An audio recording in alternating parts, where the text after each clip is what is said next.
Et vraiment, un vrai leitmotiv, on n'est pas des vendeurs de chaussures, on est des gens qui sont là pour protéger les hommes.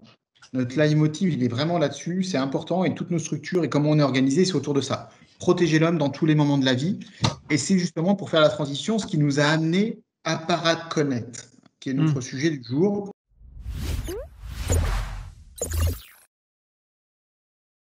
Bonjour et bienvenue pour ce 8e café IQSE.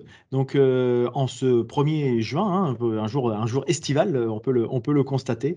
Donc pour cette 8e édition, on va aborder un sujet qui est assez inédit ici, puisqu'on va parler de pays connectés. On avait déjà parlé de pays connectés, mais au niveau des protections auditives.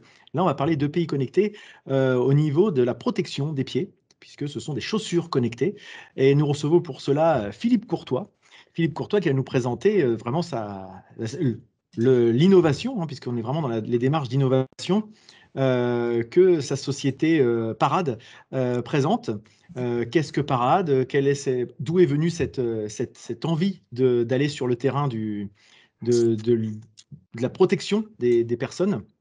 Voilà un petit peu tout ce qu'on va aborder ensemble dans cette petite heure, hein, qui va être répartie entre une présentation par Philippe, mais également, bah, si vous avez l'envie, le besoin et puis le souhait, bah, de partager, de venir poser vos questions, d'approfondir aussi. On a eu là, notamment la semaine dernière quelqu'un qui était assez expert dans un domaine, qui a donc pu approfondir certains sujets, apporter des points de détail, donc, ou revenir sur des expériences que vous connaissez. Et ben, ça sera vous aurez toute l'occasion, pardon, de le faire durant le temps qui nous est imparti, c'est-à-dire jusqu'à 14 heures. Alors voilà pour cette petite introduction. Je vais laisser Philippe aller un peu plus loin parce que moi je suis resté vraiment de façon superficielle. Et puis, bah, en savoir un petit peu plus sur ce produit, sur ces produits, peut-être. Il y a peut-être toute une gamme, nous allons voir, nous allons découvrir ça ensemble. Philippe, je laisse la parole. Eh bien, merci Nicolas. Bonjour à tous. Effectivement, heureux de venir participer. Ce que je vous propose peut-être, c'est de mettre en fond la présentation. Comme ça, vous pourrez Parfait. suivre en mode lecture également les quelques supports qu'on a mis. Encore une fois, comme tu le disais, c'est pas un cours magistral, c'est vraiment des moments d'échange, c'est important. Mais au moins, vous verrez tout en live. Alors, normalement, elle est ici. Parfait. Hop. Et vous voyez tous Parfaitement. l'écran. Alors, juste en préambule, comme tu me demandais, qui nous sommes. Alors, Parade, nous, on a 42 ans et on fait partie d'un groupe qui est le groupe ERAM. Donc, c'est un groupe qui, lui, a 90 ans, un groupe français, familial. D'accord. On a 9 marques, comme vous pouvez les retrouver en bas. Donc, ça, c'est juste pour contextualiser potentiellement qui nous sommes. C'est pas qu'une start-up qui vient d'arriver. On a vraiment une assise financière, une assise structurelle, une assise également informatique, parce que quand on va parler de connecter, on va parler de data, d'échange, etc. Donc Mm. ça, c'est souvent des choses intéressantes. Dès qu'on trouve sur des grands groupes, souvent on va parler des RGPD, de PIA, de choses comme ça, c'est des choses qu'on sait aborder très, très facilement. D'accord. J'insiste pas plus là-dessus, c'était vraiment quelque chose de très Non, contextuel. mais c'est bien pour voir effectivement le background et tout ce qu'a l'entreprise finalement derrière elle avant de se lancer dans ce type de projet finalement. Exact- Exactement. Et si on rentre là plus particulièrement sur Parade, alors encore une fois, j'ai mis 15 slides pour aller vite dessus, Mm. qui on est, nous, ça fait 42 ans qu'on existe, 42 ans qu'on fait partie de ce groupe ERAM, on est la partie B2B hein, de ce groupe et de ses marques.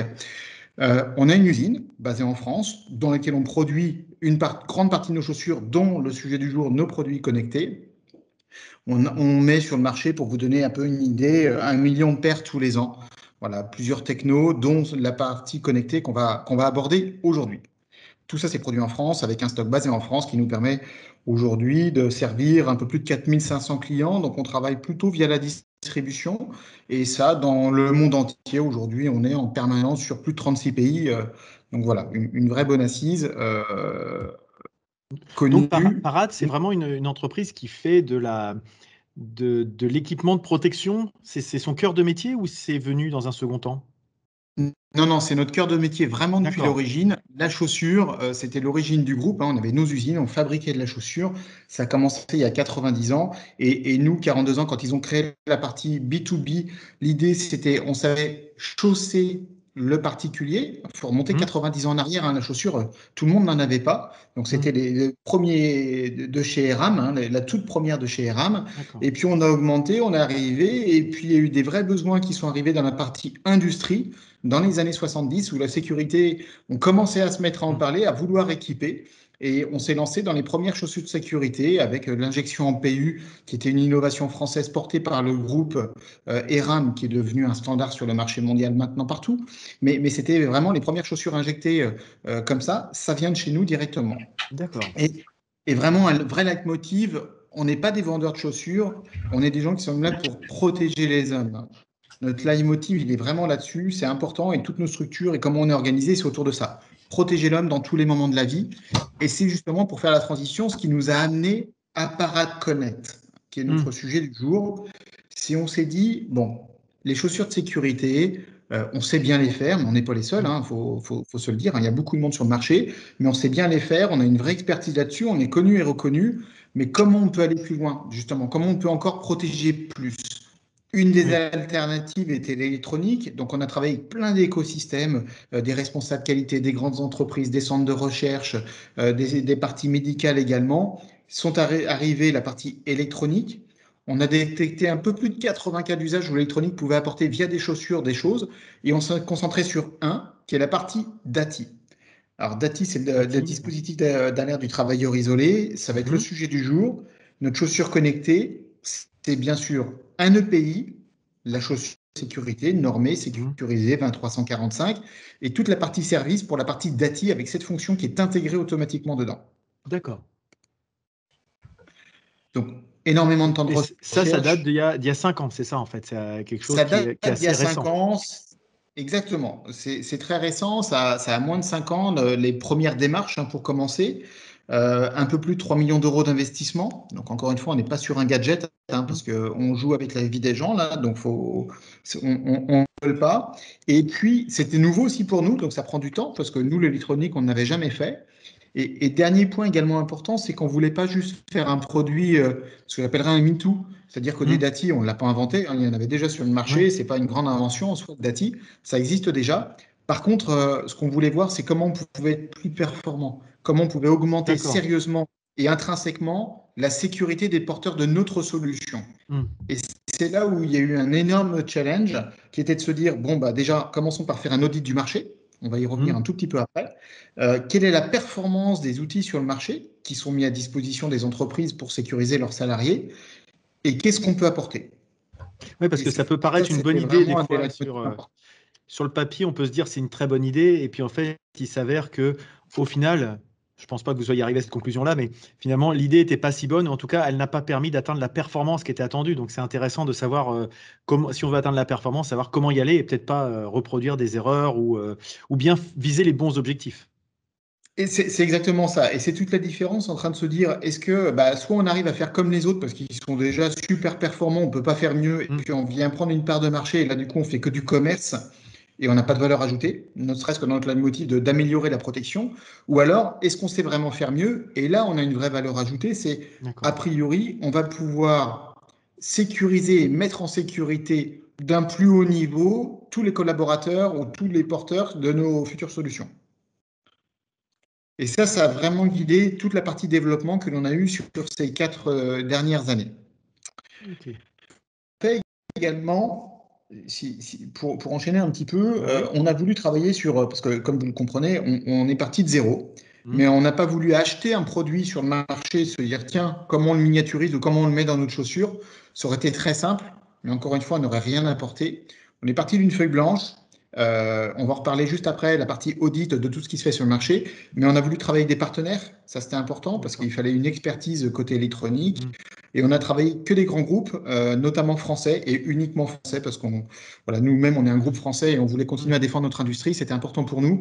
Et puis on l'entend, on le sent parfois dans la conjoncture quand vous écoutez, il y a du piratage, il y a des choses comme ça, quand il y a des produits chinois, des Huawei ou autres, parfois ça peut créer quelques tensions.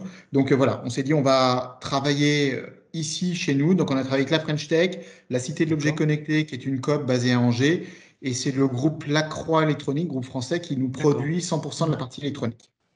Ah oui, donc ça vous permet de maîtriser finalement toute la chaîne de production, enfin maîtriser, peut-être pas, mais en tout cas d'avoir une certaine traçabilité et puis une coordination peut-être plus simple que d'aller à quelque chose qui est dispatché un petit peu aux quatre coins du monde avec des problèmes d'approvisionnement. Vous êtes peut-être touché quand même avec les pénuries qu'on connaît actuellement, mais peut-être que en étant plus proche de vos fournisseurs, vous avez moins ces types de problèmes.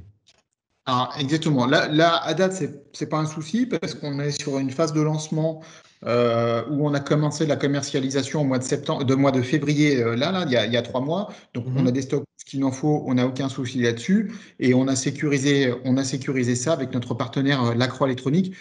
Comme tu le dis, ça nous permet de sécuriser parce qu'on a tout à proximité, l'outil de production et la partie surtout évolution, c'est-à-dire qu'on ne dépend de personne d'autre que de nous-mêmes. Donc du coup, on a intégré des équipes sur la partie recherche électronique, etc., au sein de Parade pour faire les futures évolutions et futurs développements de demain, D'accord. quoi.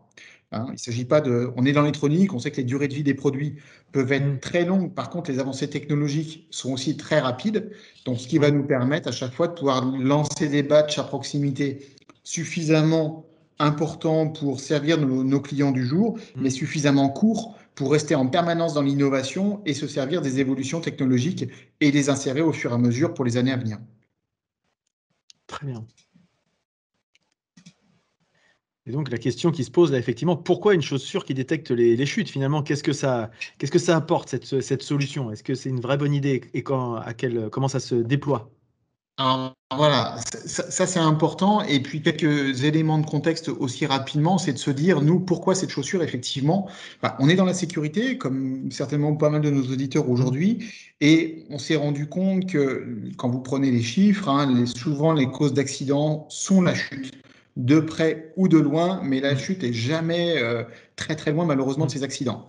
Donc, ce qui était intéressant, c'est que bah, d'être dans le support de chaussures par rapport à une chute, en oubliant même la partie électronique, d'apporter une vraie bonne chaussure qualitative, ça peut déjà réduire. Bien sûr. C'est un premier phénomène. Et puis, du coup, d'apporter de l'électronique dessus, ça va nous apporter deux choses très, très importantes qui sont les deux points essentiels qu'on va voir juste après. Et on peut le délivrer maintenant, c'est que les chaussures de Mhm. sécurité sont toujours portées. On se retrouve avec un équipement qui est à Mhm. 100% porté. Et ce qui est important, c'est les deux derniers chiffres que vous voyez sur la partie haute là, du contexte, c'est les 7,2% de travailleurs. Ça, c'est les données Mhm. nationales. La partie sécurité, sur tous les collaborateurs de nos entreprises, on est plutôt très habitué à leur fournir des chaussures de sécurité, des gants, un casque, des oreilles, des bouchons dont tu parlais tout à l'heure. Mhm. Ça évolue, ça progresse également tout ça, mais on est à des taux d'équipement qui sont proches du 100%, avec un marché qui est plutôt mature, et ça, c'est déjà fait. Donc, ces niveaux de protection au sein des Mhm. entreprises sont déjà bien pris en compte avec les QHSE partout, Mhm. c'est bien maîtrisé. Cette partie des travailleurs isolés, c'est vraiment encore un des parents pauvres, et le côté électronique, le côté connecté est le futur de demain. Si je prends un chiffre, qui n'est pas dans cette présentation, mais si je prends un chiffre conjoncturel, tout ce qui est éléments connectés de sécurité dans le monde entier, je parle que professionnel, hein, je ne parle pas d'une montre pour aller Mhm. courir le dimanche, on est d'accord? Oui. Ça va être des capteurs de gaz, des choses comme ça. Ça représente aujourd'hui sur le marché européen 30% de la part de marché mondial et c'est 400 millions d'euros de chiffre d'affaires.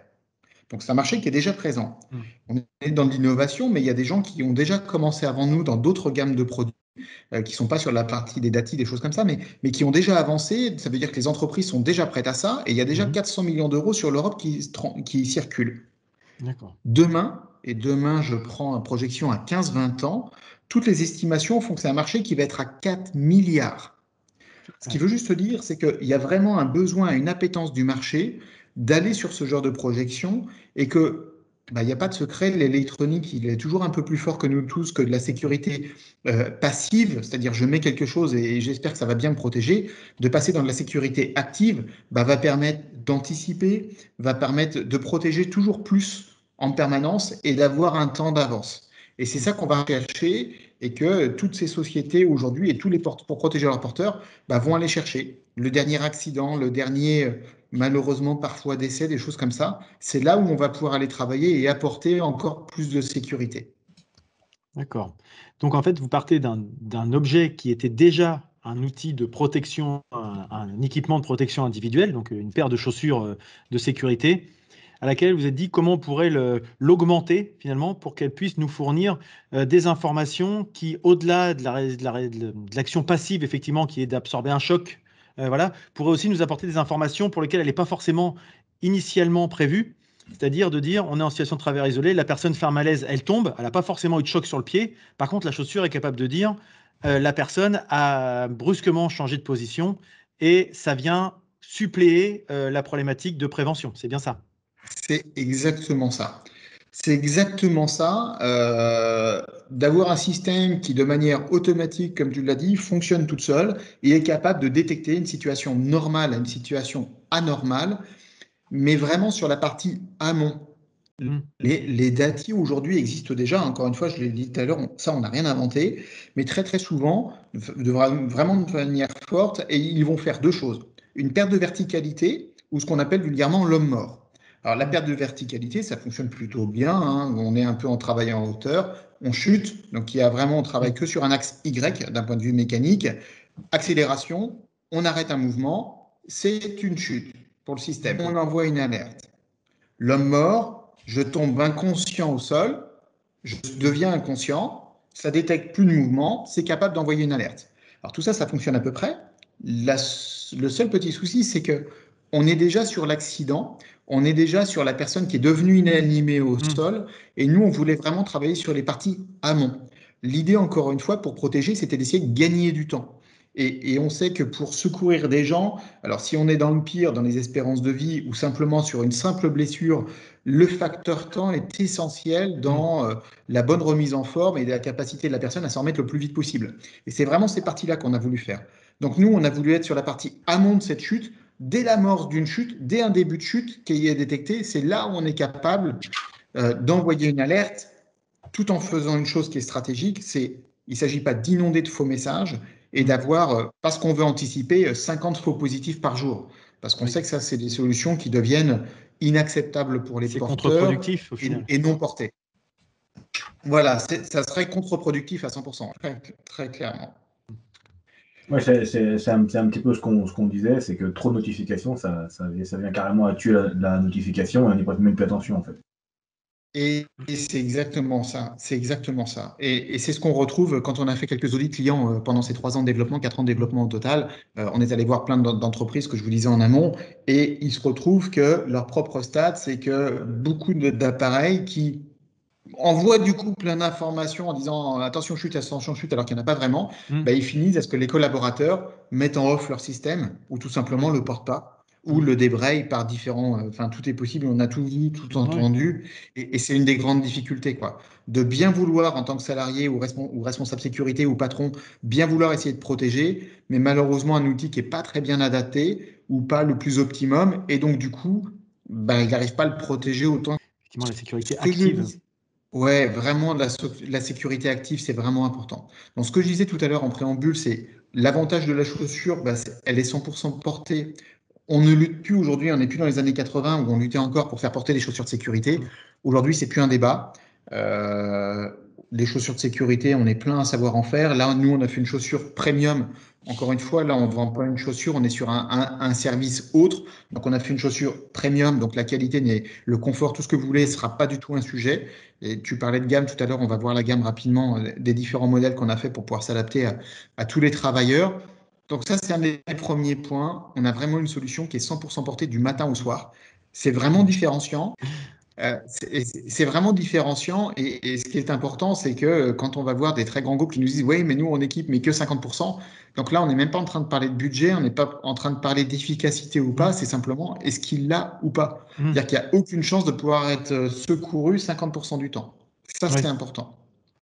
Le deuxième chiffre qui est stratégique, parce que là, tu parlais tout à l'heure sur la solution, qu'est-ce qu'on peut apporter concrètement. Et ce que j'expliquais, c'est on a fait un audit. Et l'audit, c'est comment savoir si on arrive à faire mieux pour apporter plus de sécurité. Bah, faut commencer à auditer les produits existants sur le marché. Bon, on a fait simple, hein. On a acheté, loué tout ce qu'on peut imaginer, tout ce qu'on a pu trouver sur le marché qui était accessible, en France et en Europe. Et on a trouvé ce que vous retrouvez sur la partie basse là, de la présentation, un laboratoire de motricité qui est dédié pour faire ça, qui a l'expertise de savoir ce qu'est une chute. Ils sont agrémentés. On leur a donné tout ça et notre solution, on leur a dit, bon ben voilà, voilà ce que nous on sait faire, voilà tous les autres appareils du produit et on voudrait que vous nous compariez, vous qui savez ce que c'est une chute, faites des tests de chute et dites-nous comment on est par rapport aux autres. Et puis comme ça nous a permis de s'étalonner et de progresser au fur et à mesure. Et là, on a été énormément surpris. Un des autres points de base, c'est quand on a acheté tous ces produits-là, on remarque qu'on ne parle jamais de performance dans les datis. On nous dit que ça fait quelque chose, mais on ne nous dit jamais de combien. Toujours un exemple que je prends, si on achète une perceuse, on sait qu'elle perce à tel diamètre, qu'elle a telle puissance, tel couple, pareil pour une voiture, à quelle vitesse elle roule ou autre. Là, demain vous achetez un Dati, on vous dit détection de chute. Il détecte une chute. Mais le 100% n'existe pas aujourd'hui. Et on n'avait aucun index là-dessus pour le suivre. Ce labo, quand on leur a donné ça, alors comme vous le voyez, c'est sur plus de 224 chutes, c'est quelque chose qu'on n'a pas fait sur 5 ou 10 cas qui pouvaient nous arranger. Et encore une fois, c'est eux qui ont déterminé les protocoles de test. D'accord. Il se trouve que la moyenne des outils mis à disposition sur le marché ne détecte que 30% des chutes. Ce qui veut dire que même équipés à 100% en les portant, leur solution du jour, seulement 30% des chutes sont détectées. Alors, ça, c'est pas dû à Parade, ça, c'est la réalité du marché. Et c'est juste dû à. Les Dati, ça existe depuis longtemps, mais du coup, il n'y a jamais eu d'évolution ou de révolution en interne. Parce qu'on est toujours resté sur les mêmes basiques, il n'y avait pas besoin de faire d'innovation, donc tout le monde est resté sur le même champ. Et il y a un deuxième point, c'est que, et là on n'y peut pas grand-chose, malheureusement, ou heureusement pour nous, c'est que nous on est dans les chaussures depuis 40 ans, et notre point de mesure c'est toujours le même, on a tous les pieds par terre. Et ça c'est vraiment différenciant également, c'est-à-dire que quand on va mesurer différents phénomènes mécaniques, dont on va rentrer 2 secondes dans le détail derrière, ça nous permet d'être beaucoup plus précis. Parce que si je porte un élément à la ceinture, si je fais 1 mètre ou si je fais 1,50 m ou si je mesure 2 mètres, les courbes d'accélération ne vont pas être les mêmes. Donc on est obligé d'éliminer beaucoup de mouvements. Si c'est quelque chose que j'accroche à ma veste, je suis obligé de supprimer beaucoup de signaux. Imaginez, je suis sur une veste, je me retourne, ma veste va prendre un petit peu de large par rapport à mon corps et va tourner et faire des accélérations. Tous ces signaux-là ne doivent pas être pris. Donc ils sont obligés d'écréter beaucoup de signaux pour ne pas être que dans des faux positifs. Et du coup, la performance en est amoindrie. Nous, on peut conserver 100% de nos signaux et ça nous aide énormément. Oui, c'est ça. Voilà, C'est à chaque fois, on compare à un périmètre constant relativement, alors qu'effectivement, en fonction des installations qui, je dirais, peut-être pas concurrentes, mais en tout cas d'autres solutions, ça peut avoir des faux positifs, ça peut avoir des artefacts de calcul, des choses comme ça, là où effectivement, les pieds, ils sont toujours sur un support, d'une façon ou d'une autre. exactement. Et donc, notre point zéro pour calculer le mouvement, il est toujours le même. Mais même si on est sur un échafaudage à 10 mètres de haut ou sur un toit à 10 mètres de haut, notre point zéro de la chute sera les pieds où ils sont positionnés. Et ça, c'est vraiment très différenciant. Au final, quand la moyenne du marché, c'est 30% de détection de chute, nous, on monte à 84%. Donc, je suis pas encore en train, et on n'est pas encore en train de vendre du rêve avec du 100%. Alors, ça n'existe pas sur le marché, la preuve en est. Il n'y a pas de solution miracle encore. Mais on arrive quand même à performer 2,5 fois plus que la moyenne du marché, ce qui n'est pas rien. Ça veut dire qu'on arrive, avec notre service, à protéger 2,5 fois plus tous vos salariés ou tous les collaborateurs d'une entreprise qui peuvent être équipés de ce système-là. Ce qui est quand même le but important primaire d'avoir des chiffres. de notre solution. Parce qu'effectivement, pas avoir de chiffres, et c'est souvent, je me mets à la place pour en côtoyer de temps en temps des dirigeants d'entreprise qui me disent, mais votre solution, elle est très bien, mais qu'est-ce que je vais y gagner derrière? Et si on n'a pas de chiffres à apporter, et comme on dit souvent, on n'améliore que ce qu'on mesure. Si on n'a pas de mesure, on restera sur des déclarations d'intention, on a l'impression sur des ressentis. Mais le fait d'avoir des chiffres, et l'avantage des chiffres qu'on a là. Après, 84-30, c'est des analyses, je dirais, statistiques, mais c'est dans une entreprise d'avoir des données fiables sur lesquelles s'appuyer, elle, dans son propre contexte. C'est ça. Et c'est un vrai engagement de la part de Parade. Donc, c'est des choses qui sont vraiment mesurées, qui sortent de ce labo-là, qu'on peut même, dans le cadre de très grands groupes, si ça avait besoin, venir prouver sans aucun souci. On n'est pas dans des déclarations marketing, là, du côté Parade. J'entends, quand on annonce 84, on sait très bien. Juste un point par rapport à ce que tu disais, Nicolas, sur les faux positifs. Je ne dis pas qu'on ne peut pas en avoir, parce que quand on se positionne à 84, il y a bien un 83 et un 85. Donc, il a fallu qu'on trouve justement le point d'équilibre pour ne pas arriver à ces 100, mais avoir 15 faux positifs par jour, qui sont destructeurs pour l'utilisation du système, mais trouver vraiment le moment où, dans l'efficacité, on était le plus efficace. Et c'est grâce à ce laboratoire de motricité et tous ces protocoles de chute qui ont duré des semaines avec des milliers de chutes qui ont été enregistrées, de se dire, voilà, à chaque fois qu'on a une vraie chute qui peut mettre en danger quelqu'un dans les différents types de chutes que l'on peut avoir, le bon seuil, c'est ce 84%. Puis nous, on va continuer à travailler. C'est un système qui est apprenant, qu'on peut updater au fur et à mesure. Et quand on sera à 85, c'est des mises à jour qui se font automatiques, qu'on sait lancer à distance. Et comme ça, tout le monde a toujours en permanence la meilleure solution. D'accord. Ok.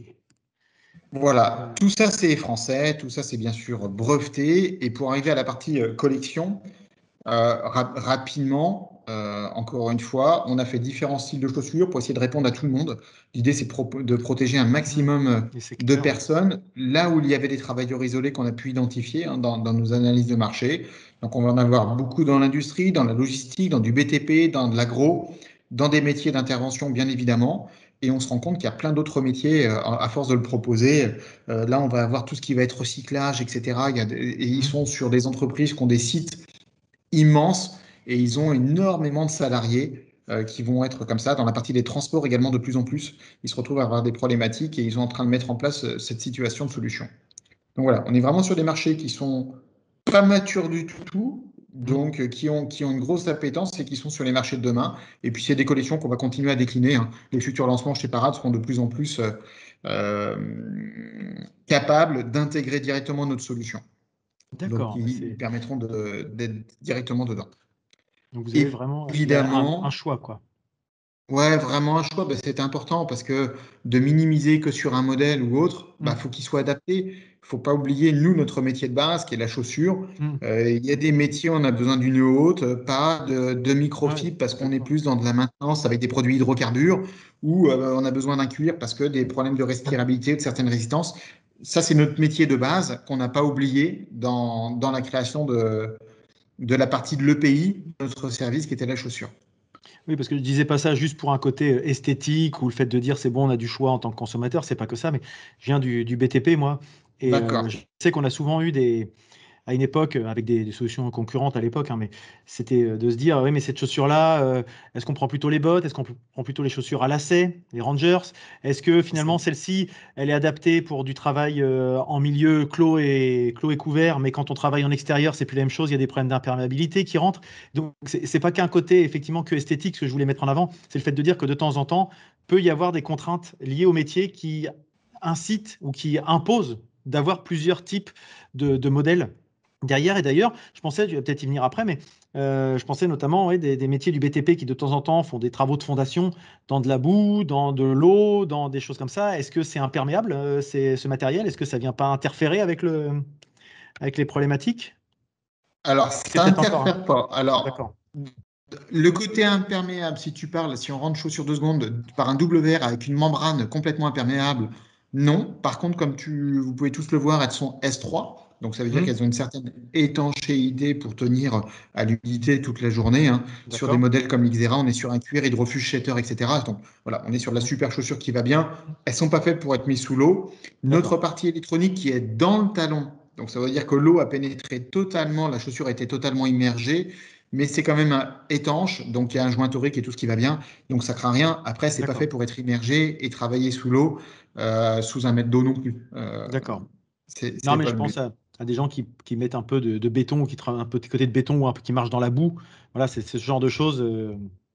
Ça posera aucun problème, quel que soit le modèle. Là, ça n'empêchera pas le fonctionnement, quel qu'il soit, de notre système. D'accord. Très bien. Et du coup, la démarche de conception que vous avez sur la chaussure, les modèles que vous proposez ici, c'est des modèles que vous aviez déjà en chaussures classiques ou c'est des modèles que vous avez développés exprès pour le modèle connecté? Alors, on a développé exprès pour le modèle connecté parce qu'on va le voir sur le slide d'après, c'est un boîtier électronique qu'on a dû insérer dans la chaussure. Donc, il a fallu déposer avec le CTC, hein, tout ça, c'est fait avec le Centre technique du cuir français, donc un organisme sérieux, breveter un nouveau système d'anti-perforation pour assurer toujours la protection à la perforation tout à fait normale, comme n'importe quelle chaussure de sécurité Bien sûr. normée à S3 en Europe, et développer ça. Donc, on est parti sur une toute nouvelle semelle. Les 8 premiers modèles que vous voyez ici ont toutes la même semelle, donc la même partie inférieure, le maintien, le même type de chausson. Et on a même travaillé d'ailleurs, comme vous le voyez sur la photo, sur des couleurs. Il y en a qui sont en semelle neutre noire, d'autres en visibilité bleu. C'est volontaire parce que quand on a travaillé dans le développement, il y a des entreprises qui ont dit mais moi j'aurais en plus faire du management visuel ou mettre en avant auprès de mes collaborateurs que je prends encore plus soin d'eux pour mes travailleurs isolés. Et du coup, c'est une mise en avant. D'accord. Ok.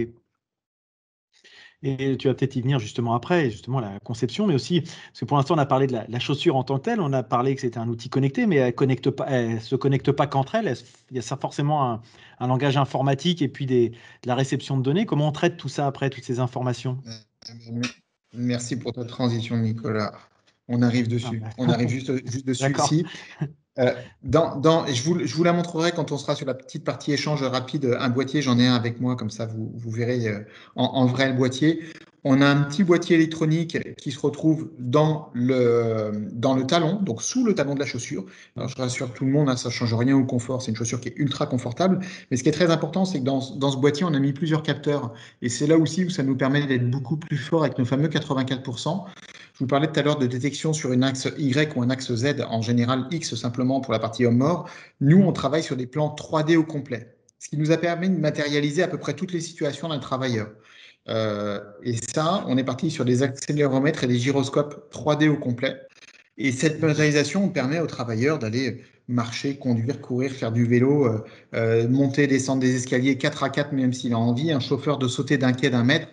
Il n'y a aucun problème, ça ne sera pas des situations de chute, sauf s'il y a réellement une vraie chute. Et ça, c'est toute l'intelligence derrière du traitement des datas, de ces capteurs qui sont embarqués, qui fait que dans ce boîtier, de manière totalement autonome, sans communiquer dans un premier temps à qui que ce soit, il sait si c'est une situation normale ou une chute. Et c'est s'il y a chute qui est détectée, ou là, effectivement, on va être capable d'envoyer notre alerte. Et comment on envoie notre alerte? On utilise une application qui va être sur Android, donc gratuite, intégrée dans notre service. Hein, l'application est déjà sur le Play Store. Et on va voir tout à l'heure comment on accède à pouvoir accéder à toutes ces fonctions. Mais si on a notre smartphone sur Android, qui a cette application automatiquement, eh bien la chaussure communique encryptée, hyper sécurisée, je rassure tout le monde, à cette application. Hein. On n'a pas besoin d'avoir le smartphone sur soi, ça communique en Bluetooth. Vous voyez le petit logo qui est entre les deux. Ça communique en Bluetooth entre les deux. Si je rentre même dans de la technique, c'est un Bluetooth non appairé. C'est-à-dire qu'on n'a pas le risque, comme dans une voiture ou sur une enceinte à la maison, de dire ah oui, mais attends, ça va connecter, attends 2 minutes ou autre. C'est une technologie de Bluetooth BLE qui est particulière, mais intégrée à 100% des puces Bluetooth depuis l'origine du Bluetooth, qui nous permet de pouvoir communiquer 100% tout le temps en toute fiabilité. Et quand le smartphone reçoit cette alerte, lui, il va se passer deux choses. On va se mettre en temps 1 à localiser. Donc, on se sert du GPS du smartphone pour géolocaliser. Il faut bien, pour porter secours, savoir où est la personne. Donc, la chaussure détecte, envoie à notre smartphone en disant attention, j'ai une alerte de chute de telle chaussure. Il acquiert la position GPS du smartphone et il est capable d'envoyer automatiquement derrière, tout seul, à tous les contacts d'urgence qu'on a déterminés pour le porteur, une alerte. Et on va voir les séquences juste après. J'ai deux questions par rapport à ces problématiques-là. Si je comprends bien, c'est qu'il faut avoir et la chaussure et un smartphone sur soi. Exactement. Alors, pas le sur soi. Le smartphone est obligatoire dans notre système, parce qu'on va servir de l'abonnement qu'il a d'échange de data classique sur son téléphone. Donc, celui-là, il est obligatoire sur Android. Par contre, le sur soi n'est pas obligatoire. Vu qu'on communique sur du BLE avec le Bluetooth, on va être capable de travailler dans un rayon, on va dire à peu près de 10 mètres pour sécuriser, quelles que soient les conditions environnementales, industrielles. Donc, même si je l'ai dans ma caisse à outils à côté, si je suis en maintenance, ou je travaille dans le même local, je suis peintre en industrie, mais je suis tout seul dans ma zone où je travaille sur des avions et je travaille que dans mon bloc et personne ne me voit, il peut être posé à côté, du moment que c'est dans mon rayon de 10 mètres, ça va fonctionner. Une fois, ce smartphone n'a que vocation d'antenne relais, si je peux me permettre l'expression, mais en aucun cas, c'est pas lui qui fait la détection de chute. Tout est dans la chaussure automatiquement. D'accord. Donc ça, c'était... Mais parce que, là encore, je reparle de mon cas, ce n'est pas une généralité, mais pour avoir connu ça dans le passé, où justement, on faisait en sorte que les compagnons, les ouvriers, n'aient pas de smartphone, justement, pour éviter qu'ils aient des distractions, des choses comme ça. On leur disait, les smartphones, ça reste dans la base vie, des choses comme ça. Il n'y a que le chef d'équipe, voire le chef de chantier qui a un smartphone. Est-ce que ça peut être un seul relais, finalement, pour toute une équipe? Ou est-ce que c'est vraiment rattaché à une personne? Alors, ça peut être un seul relais pour toute une équipe si tant est que le relais soit à proximité du porteur dans les 10 mètres. Donc, s'il se le prête en permanence, ça fonctionnera sans aucun problème. Ça fait partie d'un de nos brevets qui est du one-to-many to one. Alors, sans rentrer dans le détail, c'est à partir du moment où on a bien l'abonnement au service sur le nombre de porteurs que tu as. Il suffit, si tout est mis sur un seul porteur, ça fonctionnera bien. Et l'alerte sera donnée pour la bonne personne parce que l'alerte est efficace avec la chaussure qui a détecté, donc elle a un numéro unique qu'elle va transférer sur le portable qui va émettre l'alerte pour ce porteur. Et derrière, justement, tous les contacts d'urgence sont bien pris sur le porteur qui a initialement, qui est de la chaussure qui a envoyé cette alerte. Donc, on sera bien sur la bonne chaîne, quel que soit le cas. Donc, oui, ça fonctionne. La réalité, c'est que de manière générale, on se retrouve aujourd'hui, là on le voit nous depuis 2 ans, où on pousse sur le terrain dans les derniers tests et depuis cette commercialisation de ce début d'année et le pré-launch qu'on avait fait en juillet, c'est que plus de 90% des vrais travailleurs isolés aujourd'hui sont équipés d'un smartphone de plus en plus. On va retrouver, c'est des fiches techniques qui sont dessus, c'est des manuels d'utilisation, c'est comment faire les fiches de maintenance qui vont être portées directement sur smartphone. Et on a un taux d'équipement qui est vraiment maintenant très, très, très fort. Et la partie Android sur le réseau pro comme ça, c'est plus de 95% de taux d'équipement versus les solutions Apple que l'on pourrait avoir.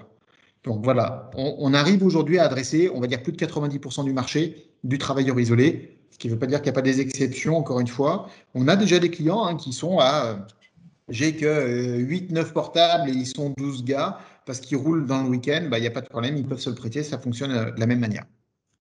Donc ça nécessite un prêt, effectivement, parce que ce que dit Arnaud, c'est effectivement si le si le porteur est à moins de 10 mètres, on n'est plus vraiment dans une situation de travailleur isolé, parce que forcément on est quand même assez proche à moins de 10 mètres. Mais effectivement, je dis ça, c'est vraiment histoire de faire l'avocat du diable, mais pour avoir Bien connu un sûr. petit peu ça, je pense que ça s'adresse à ce moment-là plutôt à des entreprises d'une certaine taille qui ont des smartphones à disposition de leurs collaborateurs et peut-être moins pour les TPE. Je me trompe peut-être, hein, mais c'est plus une impression que j'ai là, comme ça, un ressenti. Là, je suis dans le ressenti, pas dans le Ouais, factuel. un ressenti. Eh bien, écoute, quand on a fait l'analyse, c'est un peu, alors moi, en tant que directeur commercial, c'était un peu ma crainte au départ. Et quand on creuse, en fait, pas du tout. Je vais prendre les deux exemples. Je prends l'extrême, un artisan. Un artisan, il a son smartphone parce que tous ses clients vont l'appeler. Il l'a jamais trop loin de lui quand il est sur son chantier. Donc ça va fonctionner très très bien. Et quand tu prends une PME, la cible sur une PME, quelle que soit la petite typologie d'entreprise, si tu te retrouves sur une personne qui va faire de la maintenance, il a besoin d'être contacté. Alors, soit ils sont sur un système DECT, etc. Bon, là, oui, ça ne fonctionnera pas. Il aura besoin, il ne sera pas équipé. Mais de plus en plus, il leur donne des smartphones, en fait, qui sont tellement simples, tellement abordables en termes de prix et tellement faciles que, voilà, parce qu'il a ses emails dessus et il peut consulter tout le temps. Et de plus en plus, regardons là autour de la table de notre petit café, qui n'a pas de smartphone et qui ne l'a pas sur son bureau d'ailleurs, ou combien même on en a sur notre bureau. De plus en plus, on a même un, voire deux, quand c'est pas plus parfois. Donc, on a des personnes qui n'en ont pas, oui, et là, ils seront obligés de s'équiper, ce qui peut apporter des plus, on va le voir tout à l'heure. Et s'ils ne veulent pas s'équiper, on n'est pas juste pas la bonne solution. Ok. Il faut se le dire tout simplement. Et je vais juste faire encore une fois l'avocat du diable. Et là, c'est plus, on l'a déjà évoqué dans plein de sujets récemment. La localisation GPS. Est-ce qu'il n'y a pas un risque pour certains d'y voir une sorte de flicage un petit peu je pense dans certaines organisations où effectivement on va nous dire oui, mais du coup vous allez savoir où on est tout le temps dès qu'on va pisser. Enfin, voilà, je suis Ouais, désolé pour le mais langage, mais je fais 2 pauses clopes alors que en gros machin. Enfin, voilà, est-ce qu'il n'y a pas un risque derrière d'avoir cette crainte qui est peut-être pas toujours avérée, mais qui des fois peut être un frein à l'usage, à l'utilisation et à l'acceptation, l'adoption d'une technologie? C'était justement la question très sur clair. laquelle je voulais venir. C'est un des freins principaux. Ouais. Un des freins principaux. Alors, pour y répondre, ma réponse va être très, très tranchée et très simple, très claire. On ne peut pas savoir où est un collaborateur tant qu'il n'y a pas eu une chute. D'accord. Je reprends la cinématique de tout à l'heure. J'ai ma chaussure. Dans notre boîtier, dans la partie électronique, dans la chaussure, il n'y a aucun GPS. La preuve, mon petit boîtier, je tiens 3 mois d'autonomie. C'est une pile bouton CR2032. Et on voit bien quand on prend nos gros smartphones, si on met le GPS, il ne tient pas 3 heures sans qu'on soit obligé de le recharger au bureau sur l'allume-cigare en voiture. Donc, il n'y a pas de GPS dans notre système à nous. La cinématique, c'est je travaille, je fais ma vie tous les jours. Notre boîtier dans la chaussure détecte une chute. Je contacte mon smartphone qui est à proximité. Et à ce moment-là, j'acquiers la position GPS qu'a mon smartphone et j'envoie l'alerte. Il n'y a pas d'autre chemin possible. ni Parade ne peut savoir, même à distance, et lancer une recherche à distance, où est un collaborateur. Alors, même si j'abuse, pareil, tu étais un peu dans le cash. Si la police vient chez nous et nous dit j'ai besoin de retrouver Nicolas qui est porteur des chaussures, je ne peux pas le faire. Je n'ai pas l'option pour le faire. De la même manière, l'entreprise ne pourra pas le faire, n'a aucun système pour le faire. On ne géolocalise que post-chute. D'accord, donc du coup, c'est bien la position du téléphone, donc c'est bien le GPS qui est intégré dans le téléphone, il n'y a pas de GPS à l'intérieur de la chaussure. Aucun système de géolocalisation dans la chaussure. Zéro. Ok. Et donc, si je vais même plus loin, c'est-à-dire que si on géolocalise avec le smartphone qu'il a déjà, c'est que la problématique existe déjà pour le collaborateur. Finalement. La question, il pouvait déjà se la poser en amont. Et alors, Arnaud pose la question du coup, c'est exclusif Android, pas sur iPhone? Alors, pour l'instant, oui, exclusif Android. On est en train de voir pour pouvoir le porter sur la partie iPhone. Comme je disais tout à l'heure, aujourd'hui, sur le marché, alors si je prends le marché global, même grand public, on a 87% de taux d'équipement sur système Android, sur le marché au global. Et quand on prend sur le marché pro, on a dépassé les 94% d'équipement sur Android. Donc voilà, on se coupe encore pour l'instant d'une petite part de marché. Mais le travailleur isolé qui est sur Apple, alors, personnellement, moi, en 3 ans, je ne l'ai vu qu'une fois dans une seule entreprise. Je ne dis pas qu'il n'y en aura pas. On le portera, hein. À terme, ça sera fait. Mais on s'est concentré sur la partie mass market là-dessus, pour être très clair. Et autre question d'Arnaud sur ce qu'on vient de voir, justement, ce qui a été évoqué, effectivement, je fais la même remarque. Tu parlais de changement de pile tous les 3 mois. Comment ça se fait? Oui. C'est fait en autonomie? C'est fait par le SAV? C'est un échange qui se fait de quelle façon? Est-ce que n'importe qui... Est-ce que finalement, est-ce que ça vient pas entraver le fonctionnement? À partir de quand on se fait l'alerte et tout ça, quoi? Alors, très très simple en fait. Dans notre petit boîtier qui est dans le talon, où il y a un accès avec une petite trappe, on tourne avec une pièce de 2 euros. Alors on fournit ça nous avec un petit outil pour le faire automatiquement, hein. C'est un petit outil en alu où on ne peut pas se blesser, rien du tout. On change. Le collaborateur qui porte ses chaussures en totale autonomie, alors déjà dans un premier temps, saura quel est l'état de sa chaussure et de sa batterie. D'accord? Sur l'application, on va le voir sur un écran. Hop, je me permets, j'avance un petit peu à ce moment-là pour. Pas de problème. Je vois que notre temps tourne Ouais. et je vais lag. Je ne sais pas pourquoi, pardon. Voilà, ici. Hop là. Pardon. Il y a arrivé trop vite à la fin. Je reviens sur le bon écran. Excuse-moi. Voilà, ici. Voilà. On voit bien sur la partie Bonjour Vincent au milieu là, le porteur, quand il aura son app, il y a est-ce que ça fonctionne? Oui, on fait des trames de vie toutes les heures pour vérifier que l'électronique est toujours en parfait fonctionnement. Ça reste juste de la vérification de techno, mais comme tout, ça pourrait tomber en panne, hein, le 100%, même si nous, on garantit plus de 4 ans notre solution dans l'efficacité de notre boîtier électronique, mais on vérifie quand même toutes les heures. Et on voit bien ici, pile OK ou KO. On est sur 3 mois, donc le porteur a l'information, et quand ça passe en KO, on envoie en fait texto et SMS au porteur, et également au souscripteur, qui est la personne qui va superviser le parc au complet, en disant, tiens, la pile de Philippe, elle va être HS, donc elle passe en KO, et là, on a une quinzaine de jours pour changer cette pile. Le porteur, en totale autonomie, ouvre le petit capot, met une nouvelle pile, le referme, et c'est reparti, il repart bosser pendant 3 mois, il n'y a rien à faire de plus. Ok. Non, mais c'est pas KO que quand elle est HS, quoi. Ça laisse déjà une quinzaine de jours pour avoir le temps de mettre en place une action. Il ne s'agit pas effectivement que le matin au réveil, ça passe en KO et qu'on ne puisse pas aller travailler, ou alors qu'on puisse aller travailler sans être en sécurité. Voilà. Ok. Très bien. Ça, c'est important. Juste pour avancer un petit peu, d'un point de vue UX, simplement pour nos auditeurs, c'est très simple. Quand on est le souscripteur, c'est-à-dire celui qui va être, par exemple, et superviser les plateformes de ce qu'il va mettre en place, il y a une plateforme informatique comme ça qui est accessible sur ordinateur, sur tablette, comme il veut. La personne se connecte, va être capable de gérer tous ses porteurs, voir l'état de leurs chaussures, si tout fonctionne bien. Encore une fois, pas si elles sont portées, hein. On n'est pas dans du flicage, on sait juste que les trames de vie fonctionnent, donc l'état est en bon fonctionnement. S'il y a eu des alertes, on a l'état des alertes et les contacts d'urgence que l'on a attribués aux personnes. Alors, évidemment, ça génère des annuaires automatiques, il n'y a pas besoin de tout retaper à chaque fois, ça vous permet de rappeler les bons porteurs. C'est fait pour du pro, vous pouvez gérer des absences, des congés, 2-8, 3-8, mettre des horaires de contact ou pas contact, des contacts d'urgence. voilà, on s'est adapté au monde professionnel qu'on connaît bien, nous, parce qu'on est dans le B2B depuis 40 ans. C'est notre métier. On s'est adapté à ça et on est vraiment fait pour ça. Donc, il y a à peu près toutes les options dedans de manière très, très simple. Ok. Voilà. Et chose importante, c'est comment ça fonctionne, tout simplement. Alors, je vais essayer de faire un petit peu court dans ce schéma-là.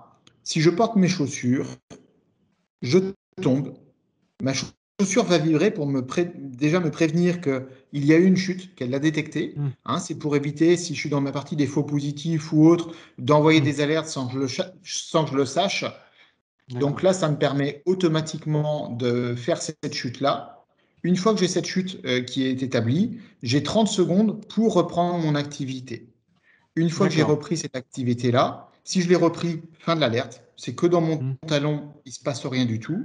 Si dans l'autre cas, tout simplement, j'ai pas pu reprendre mon activité, on va faire une première étape qui va être une levée de doute qui est positionnée ici, que l'on va revoir.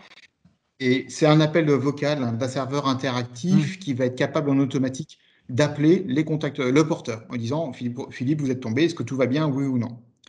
Et dans tous les cas, si la personne demande du secours ou n'a pas répondu, etc., on passe dans la partie secours qui se retrouve, la boucle rouge que vous retrouvez en bas.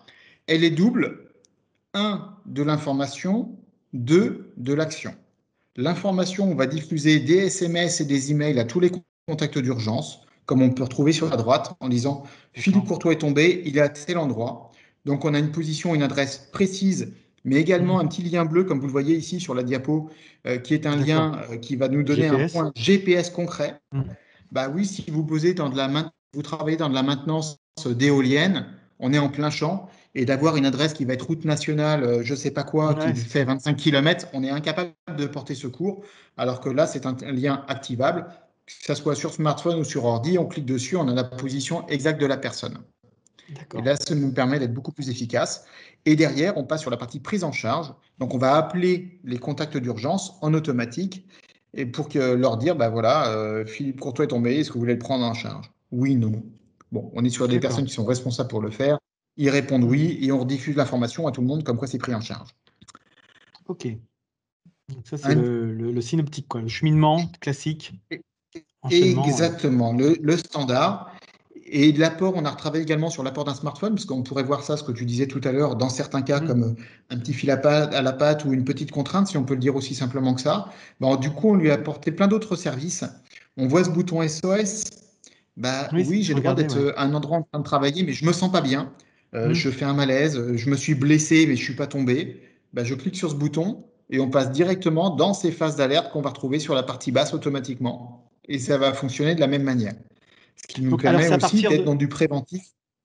Le SOS, excuse-moi, c'est à partir de...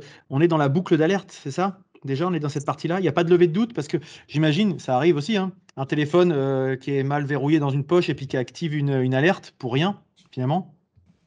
Ça peut pas arriver ça pourrait, on supprime toute la partie bleue que vous voyez là quand on fait le bouton SOS. On a quand même un créneau de 10 secondes qui part, donc il y a un petit décompte là sur l'écran qui marque de 1 à 10 secondes, donc c'est pas instantané, et l'écran passe tout rouge. Alors encore une fois, si j'avance un petit peu ce qu'on voyait tout à l'heure sur la partie application, ici, vous voyez, vous venez de lancer une alerte quand on fait en volontaire, l'écran change en étant tout rouge comme ça, avec ce décompte des 10 premières secondes, et je peux quand même slider pour couper mon alerte volontaire si j'ai appuyé sans faire exprès en étant sur mon application. Ok. Voilà. Et simplement une question qui me vient, pardon. Est-ce que sur l'application que peuvent avoir les managers ou les gestionnaires de parc, ils peuvent obtenir du statistique, par exemple, de dire il y a eu tant de chutes pour telle personne, c'est une zone qui est plus à risque, enfin plus détection de chute qu'une autre, choses comme ça, ou c'est uniquement de la gestion de parc et gestion de chaussures, gestion de matériel? Alors, il y a les deux. Si je reviens sur l'écran pour essayer, alors il est un petit, là, c'est peut-être pas facile, mais vous voyez ici 4 alertes, 0 alerte. Donc, vous êtes capable de voir comment ça s'est passé pour votre collaborateur et éventuellement s'il y a une personne qui est effectivement plus à risque. Alors, soit c'est physique, soit elle travaille dans des conditions beaucoup plus dangereuses. Là, c'est à vous de voir derrière dans l'analyse, mais oui, ça permet de voir ce qui se passe sur chacun des collaborateurs à cet endroit-là. D'accord. Encore une fois, on n'a pas vocation non plus à sortir des stats dans tous les sens. On n'est pas un outil de flicage. On amènera certainement d'autres fonctionnalités qui pourraient être activables. On le sait, on a déjà des demandes pour être capable de déterminer sur des sites des zones plus accidentogènes que d'autres, etc. On sera sur des phases 2-3. Alors, peut-être avec les mêmes équipements, hein, mais ça sera des updates avec des options, des choses comme ça qui pourraient être incluses ou pas. Je ne suis même pas en train de vous parler de prix, mais la solution de base pour l'instant, vous avez ce pilotage sur la plateforme, mais on ne va pas plus loin. Alors juste, avant de passer à la suite, il y a une question par rapport à ce qu'on vient de voir et notamment par rapport au modèle. Arnaud pose la question, est-ce qu'il y aura des modèles de ville prévus pour des soignants, par exemple? J'ai pensé à ça tout à l'heure, moi, au personnel hospitalier, mais là, la question est bien précise, qui est de dire les problématiques d'auxiliaires de vie à domicile chez des personnes dépendantes qui sont dans des situations finalement de travail isolé. On est en train, alors c'est une excellente question, on est en train de développer les chaussures. Parce qu'effectivement, on ne va pas travailler sur les mêmes normes, on ne va pas avoir besoin forcément de chaussures de sécurité au sens 2345, c'est-à-dire avec des coques, des anti-perforations, etc. On va beaucoup plus potentiellement travailler sur des 2347 qui sont sur la partie glisse, mais pas la partie sécurité, la partie supérieure de la chaussure. Et là, oui, on est en train de travailler pour 2022 à des gammes qui pourront aller dans ce sens-là parce qu'on sait qu'il y a une grosse demande. Parce que oui, il y a des collaborateurs qui se retrouvent à aller chez des indépendants qui sont seuls tous les jours pour aller chez des particuliers et qui ont un besoin. Ça va arriver, ça va arriver. Pas encore, mais ça va arriver. Et une question de Jeff, qui, je crois que c'est la première fois qu'il intervient, il demande s'il n'y a pas de localisation en altitude, un genre d'altimètre finalement. Alors, quel étage d'un bâtiment, par exemple? Effectivement, quand on est à plusieurs niveaux, on peut avoir une position GPS, mais sur un bâtiment qui va faire 6-7 étages, qui est en rénovation, qui est en travaux, précisément lequel, pour l'accessibilité au secours, par exemple, ça peut faire un gain de temps, comme tu disais tout à l'heure, qui peut être des fois crucial dans la prise en charge. Alors, en natif, comme ça, sans rien faire du tout, non. Pourquoi? Parce que prendre l'altitude, il faudrait déjà connaître l'altitude au niveau de la mer de chacun des bâtiments en permanence. Si on est au niveau de la mer, on est à altitude zéro. Mais si on est à Paris et que, alors je vais peut-être dire une bêtise, il ne faut pas prendre ça comme une vraie valeur, mais Paris est 100 mètres au-dessus du niveau de la Terre. Si je renvoyais une information que dans la tour Montparnasse, il est à 150 mètres, il faudrait connaître le point zéro de la tour pour avoir la bonne hauteur. Donc c'est trop complexe et on s'est rendu compte que ça aurait été facile, mais que ce n'était pas exploitable en termes de data pour chacun des lieux que l'on pouvait avoir en alerte, surtout quand les personnes étaient en déplacement. On ne savait pas l'utiliser, cette data. Par contre, ce que l'on sait faire très facilement, et là notre système est prêt pour le faire, c'est un système de beaconing. Il suffit d'équiper de petits beacons Bluetooth qui ont une durée de plus de 10 ans d'autonomie sur des sites. Donc je prends l'exemple que tu disais, il y a un gros chantier sur un bâtiment qui va durer plusieurs mois ou années, très souvent c'est plutôt long, sur 6 étages, pour garder ce critère-là. Et ben, je vais être capable de créer dans mes zones d'accès par strate, par étage, des zones de beaconing. Donc, c'est les petits beacons qu'on va positionner simplement dans les entrées et les sorties, ce qui va nous permettre de vérifier si c'est entrant ou sortant, hein, parce qu'on aura A, B ou BA dans le sens de circulation, et on va être capable de remonter facilement le niveau d'information de quel étage il est. Très simple, déjà presque intégré à notre solution, et c'est quelque chose qu'on va retrouver également derrière dans l'application. Donc, ce n'est pas un natif dessus, mais quand il y a besoin pour un client particulier sur quelque chose, on sait l'accompagner de comment équiper et où équiper son bâtiment et pouvoir le faire. Et puis maintenant, après, dans les téléphones, dans les changements de téléphone, si vous utilisez déjà le GPS, il y a seulement des altimètres intégrés qui peuvent vous donner la. On pourrait avoir l'altimètre, hein, c'est dans beaucoup de choses, certains l'ont déjà. Encore une fois, c'est quand on va se retrouver avec Philippe Courtois qui est tombé, par exemple là, dans ma maison où je suis aujourd'hui, il faudrait que je sache transmettre l'information de quel est le niveau d'altitude de ma maison au niveau zéro, pour savoir si je suis dans une maison à 3 étages, si je suis au premier, au deuxième ou au troisième. Et toute la difficulté est là, c'est qu'il n'y a pas une carte native en fonction des points de connaître l'altitude zéro, où ça devient des usines à gaz et ça devient très très compliqué. Oui. Alors que finalement, en interfaçant avec une solution existante de Bitcoin, on peut arriver à finalement trouver une solution qui est peut-être moins, qui nécessite moins de calcul. Exactement. Surtout qu'on a une base de données qui est toujours fiable. Mm. C'est beaucoup plus important. Et puis cette base de données, alors d'une, très honnêtement, je ne vais pas m'avancer, je ne suis même pas sûr qu'elle existe, hein, ou qu'elle soit Mm. exploitable telle que. Mais voilà, le côté beacon, lui, est efficace et permet de s'adapter en plus à chacune des situations. Et là, on a parlé d'étages, mais on peut même parler de, si on a des étages qui sont très très grands, de pouvoir structurer un étage avec des zones, 1, 2, 3, 4 par Mm. zone. Donc, on peut aller un peu plus Effectivement. loin, de manière simple. D'accord. Ok. Ok. Ok. Bah, écoute, parfait tout ça.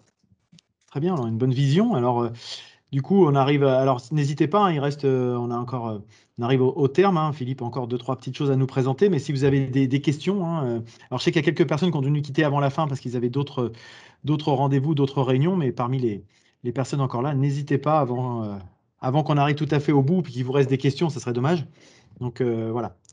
Après, vous pourrez toujours échanger avec Philippe ou avec nous. On fera les relais sans aucun souci. J'ai vu que Fabien qui allait partir, il avait quelques questions à poser, mais il n'a pas eu le temps de les poser juste avant, donc il me les transmettra. Je lui ai demandé qu'il me les transmette directement, et puis On je les fera suivre. transmettrai directement à Philippe qui pourra simplement répondre, et puis voilà. Ok. Puis Avec Fabien, il plaisir. interagit souvent sous les posts LinkedIn, donc ça sera peut-être l'occasion d'échanger là, puis d'en faire partager un petit peu tout le monde peut-être. Avec grand Ah, plaisir. je te laisse poursuivre, Philippe, pardon. Alors, non, mais un dernier point qui est souvent une question que l'on peut avoir, c'est quand on est un industriel parfois, et très souvent même, il va travailler avec un distributeur qui va lui fournir tous ses EPI parce qu'il a besoin de centraliser tout ça. Et du coup, on pourrait s'amener à se dire, mais comment je vais savoir quand j'ai donné à tel collaborateur qui travaille à Marseille ou à Lille ou à Strasbourg telle paire de chaussures qui vient d'un stock tout à fait standard et on ne sait pas quelle Hmm. chaussure en soi c'est. Comment je Oui. vais savoir que c'est bien cette chaussure qui est tombée pour l'attribuer à la bonne personne du bon Hmm. compte de l'entreprise? On a fait une solution qui est hyper simple en fait, parce qu'on voulait vraiment que ça soit très UX et très facile d'utilisation. Comme vous voyez sur la petite photo là, du deuxième écran, il y a un petit QR code qui est attaché à toutes les chaussures que l'on va livrer. Et ce Hmm. QR code est unique à chaque chaussure et il reprend en fait l'identifiant de notre boîtier électronique qui à chaque fois lui également est unique. Donc, quand il y a la On lit. souscription par l'entreprise, le porteur va recevoir un login et un mot de passe. Il télécharge l'app, il a reçu même un SMS pour télécharger l'app, il n'a même pas besoin de la chercher pour faire très très simple. Il la Hmm. télécharge, il arrive sur ce premier écran qui est ici, il rentre son login, son mot de passe qu'il a reçu. Cet écran s'ouvre automatiquement pour scanner son QR code. Il scanne la chaussure qu'on lui a attribuée, qu'il a reçue chez lui, même s'il ne passe Hmm. pas par l'entreprise, il a reçu directement à domicile, par exemple. S'il était en home office, il scanne ce QR code et ça attribue automatiquement, en fait, l'attribution du boîtier qui est unique, bien sur son login qui lui est personnel, qui a été pris par la bonne entreprise. Donc, on a vraiment un D'accord. lien qui est parfait entre les deux et qui fonctionne tout seul. Et ça, c'est très, très D'accord. simple. Et on nous a même dit, oui, mais si l'écran, l'appareil photo, il est cassé, Hmm. bon, bah, on a associé manuellement qui est en dessous le petit bouton, là. Je peux le On tape taper les à la main. quelques codes, ça ouvre le clavier, on les tape et ça fonctionne de la même manière. Ok. Alors ça, c'était. Je pense que la question de Jeff est intéressante pour arriver en conclusion de ce rendez-vous, puisque Jeff pose la question, quel est le surcoût par rapport à une chaussure standard? Parce que c'est un beau produit, bon, bien vendu, etc. Mais derrière, est-ce que finalement, il y a un surcoût important ou est-ce que finalement, on reste dans des prix, je dirais, accessibles à tout le monde? Alors, je pense que tu nous as gardé ça pour la fin. Ouais, allez, merci pour la Le, transition. le Là, je vais vous commercial, présenter certainement. l'offre commerciale. Bon, ce qui est important dans tout ça, c'est que effectivement, on est dans une grosse innovation, hein. On a vu les plus du produit 100% porté, le taux de détection beaucoup plus fort, etc. Hein, une adoption qui est très très facile dans l'utilisation, plus tout le côté serviciel que l'on a grâce à notre smartphone en plus. Vous avez les prix ici, les prix publics. Mm. Nos produits bas, on a fait très très simple. Ils se retrouvent à être à 195 euros hors taxe. Donc ça, c'est le prix d'achat que vous aurez sur la partie D'accord. chaussures, qui vous sera livré directement avec la partie électronique toute prête. Il y aura juste à la flasher. Sur les modèles hauts, on a vu qu'il y en avait plusieurs. On est à 200 euros. Et sur la partie très haute, la chaussure d'intervention, on est à 205 euros. Ça, c'est pour le côté je suis primo-accédant, je prends ma chaussure et mon service et mon boîtier électronique qui vient de m'être livré. Ça coûtera ça D'accord. à l'entreprise end user. Et pour que ça fonctionne, parce qu'on est bien sur une notion de service, hein, la chaussure, c'est la partie EPI et on a le côté service derrière pour l'abonnement. On a besoin d'un abonnement qui est fait au porteur, qui va donner accès à 100% du service. Donc la partie plateforme pour le souscripteur, la partie app pour le porteur et tout ce qu'on a pu voir tout au long de ce café tous ensemble, à 15,83 € hors taxe par mois. Chose importante également, c'est que c'est sans engagement. On sait qu'il y a parfois des entreprises, on en a plusieurs qui nous ont dit oui, mais moi je travaille par campagne et j'ai des moments où j'ai plein de travailleurs isolés sur des périodes particulières parce que je travaille sur des zones de campagne et je n'ai pas besoin de tout le service tout le long de l'année. Eh bien, ils activent l'abonnement sur les 3 mois ou 6 mois qu'ils ont besoin. Ils le coupent tout simplement. Et quand 3 mois plus tard, ils ont un nouveau besoin, ils ont toujours leurs chaussures, eh bien, ils réactivent un abonnement et ça continue tout seul. En gros, pour faire simple, ça permet de consommer ou de payer quand on a besoin. Tant qu'on ne coupe pas, le service est 100%, mais s'il y a une interruption ou un collaborateur qui s'en va, eh ben on n'est pas pieds et mains liés avec un abonnement qui dure 1 an ou 3 ans. On est hyper souple. Et même sur une entreprise qui a besoin de faire un test sur 1 mois, 2 mois ou 3 mois, bah, du coup, ça lui permet de faire un test industriel sur vraiment quelque chose de pas cher du tout. Et la question qui arrive souvent après, c'est oui, mais pour le renouvellement, vous la trouvez juste en dessous.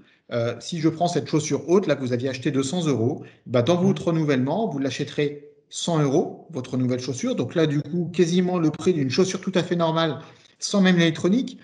Et ça, c'est important parce que justement, elle vous sera livrée sans l'électronique, mais toute prête. Bah, un petit peu de RSE, un peu de responsabilité d'essayer de faire vivre les choses et de ne pas abuser de tout notre environnement qu'on peut avoir. Le collaborateur reprendra le boîtier de sa première chaussure qui était usée, le remettra tout seul dans sa nouvelle chaussure qu'il vient de recevoir et instantanément, il continue à aller travailler, il est parfaitement protégé. Ce qui permet d'éviter de polluer plus avec plein d'électronique, de bien travailler sur la durée de vie de l'électronique au complet, d'avoir un peu de RSE et de responsabilité de tout ça, ça nous semblait aussi important, tout simplement. Parfait. Et une question qui peut être légitime, du coup, si jamais on vient faire un renouvellement de chaussures et qu'à la fois d'après, c'est la partie électronique qui vient tomber en panne, ça se passe comment?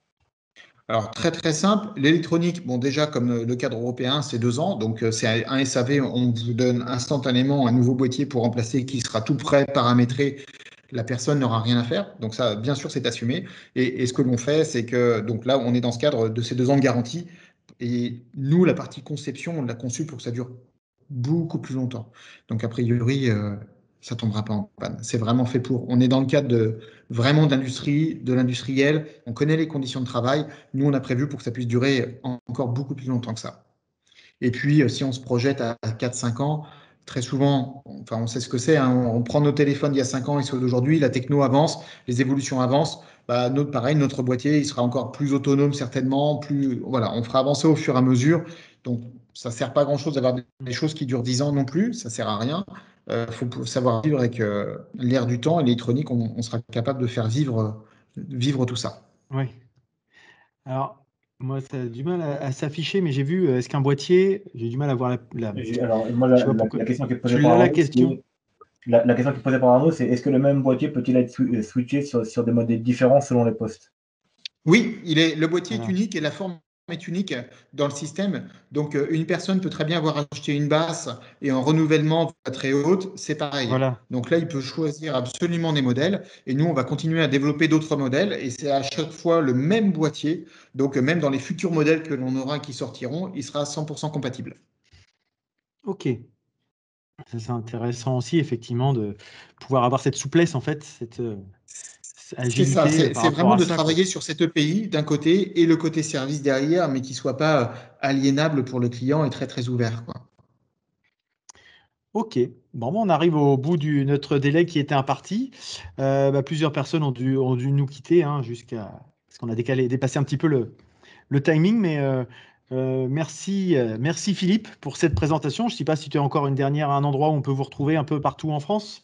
Si je me souviens bien, tu finissais Alors, là-dessus. oui, alors j'ai recoupé pardon, la carte. On a toutes nos équipes commerciales partout sur toute la France qui sont sur la D'accord. présentation qui sera mise sur le replay. Vous avez toutes nos coordonnées. Vous pouvez nous trouver également sur parade-connect.com. Vous aurez toutes les informations et tous les détails également de notre solution en complément. Eh bien, parfait. Et puis, Damien qui nous rejoint, là, il arrive quand c'est fini. Tu arrives après la guerre. Tu vois, on t'entend pas, t'as coupé ton micro, Damien. Bonjour Philippe, bonjour tout le monde. Désolé Bonjour pour, Fabien. Ouais, y a pas de, y a pas de L'actualité souci. qui est chaude en ce moment. Ok, bon, on était en train de conclure là justement sur cette présentation, ce 8e café IQSE. Bah, merci Philippe, hein, c'était très, très instructif, très intéressant et puis très très clair et transparent. Donc c'est quelque chose qui est à noter et on invite tous les gens qui ont suivi ce café à suivre sur les réseaux sociaux également, peut-être pour poser d'autres questions, peut-être pour se renseigner d'une façon ou d'une autre, à aller expérimenter peut-être.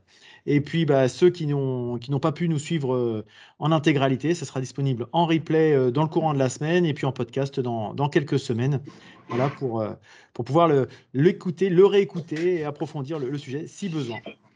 Qui sera mis sur le replay. Vous avez toutes nos coordonnées. Vous pouvez nous trouver également sur parade-connect.com. Vous aurez toutes les informations et tous les détails également de notre solution en complément. Eh ben parfait. Et puis Damien qui nous rejoint là, il arrive quand c'est fini. Tu arrives après la guerre. Tu vois, on t'entend pas, t'as coupé ton micro, Damien.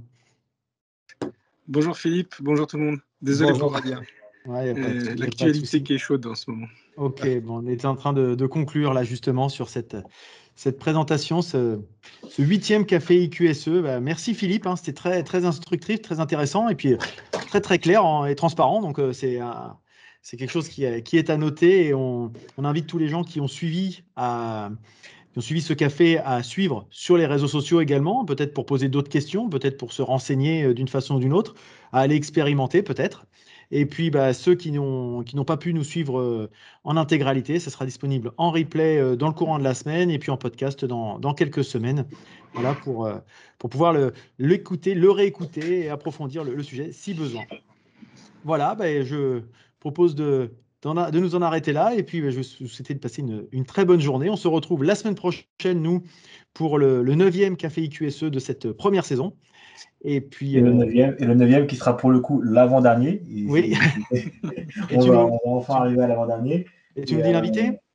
Et alors, l'invité, ce sera, on restera sur le thème de l'EPI, un petit peu moins connecté pour le coup, mais on restera sur le thème de l'EPI avec une solution de mise à disposition qui se rapproche un petit peu de la Smartbox qu'on peut arriver à connaître. Voilà, je commande une petite boîte, j'arrive dans un package d'EPI. Donc voilà, pour suivre un petit peu, on sera sur la Smartbox de l'équipement de protection individuelle. Ok, bah donc à suivre pour la semaine prochaine. Ça sera complémentaire à aujourd'hui. Eh ben, parfait. On essaie de rester cohérent et ça, c'est intéressant. Encore merci Philippe. Et puis, merci à vous. Au plaisir. Merci à tous. Merci à nos auditeurs. Bonne fin de journée. Au revoir, merci. Au revoir. Au revoir Philippe.